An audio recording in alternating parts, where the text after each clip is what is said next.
내년 최저임금이 시간당 8,590원으로 정해졌습니다. 올해보다 240원, 약 2.9%가 오른 건데 월급으로 치면 180만 원에 약간 못 미칩니다. 이렇게 최저임금 인상률이 2%대에 그친 건 글로벌 금융위기 때 이후로는 처음입니다. 이른바 속도 조절론이 현실화된 셈인데 정치권의 반응은 제각각입니다. 민주당은 결단을 환영한다고 했고 자유한국당은 또 오른 건 우리 경제의 폭탄이다.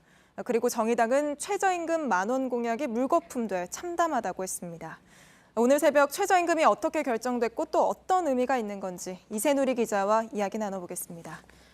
자, 이세누리 기자, 지난 2년은 두 자릿수로 올랐죠. 그때와 비교하면 인상폭이 눈에 띄게 줄긴 했습니다. 그렇습니다. 보시는 것처럼 10년 만에 가장 적은 폭입니다. IMF 외환 위기 그리고 글로벌 금융위기 말고 2%대 인상은 이번이 세 번째입니다. 네, 이번에 사실 진통이 클 걸로 내다봤는데 예상보다는 결과가 빨리 나왔습니다. 1차 시한에 맞춰 나온 건 좀 드문 일인 것 같은데 특별한 이유가 있습니까? 그렇습니다. 지금 보시는 게 오늘 새벽 5시 반 표결 결과입니다. 노사가 각각 안을 낸 가운데 사측이 4표 더 많이 얻었습니다. 네. 13시간이나 회의가 이어지긴 했지만 그래도 시한에 맞춰 결과가 나온 건 공익위원 역할이 크게 작용한 것으로 보입니다.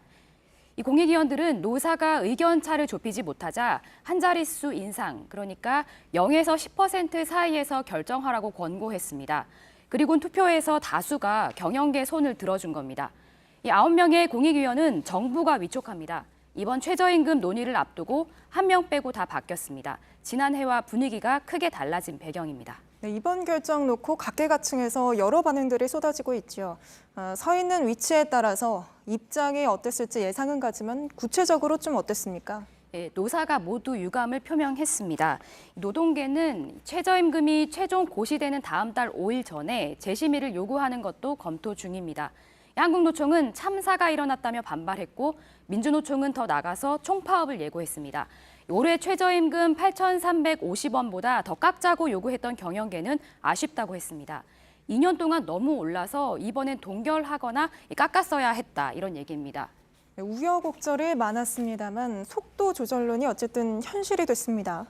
그렇습니다. 최저임금 지난 2년 동안 29% 올랐습니다. 빠른 시간에 급격하게 오르다 보니까 영세 자영업자, 소상공인들의 반발이 클 수밖에 없었는데요.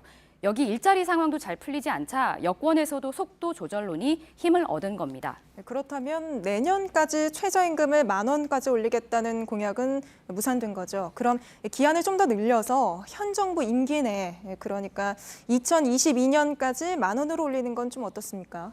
네, 그것도 쉽진 않아 보입니다. 2020년까지 10,000원으로 올리려면 매년 8% 이상 올려야 하기 때문입니다. 소득 주도 성장이란 정책 기조에 변화가 생긴 것 아니냐, 이런 말도 나오는데요. 새 청와대 경제팀은 정책 기조는 흔들리지 않는다.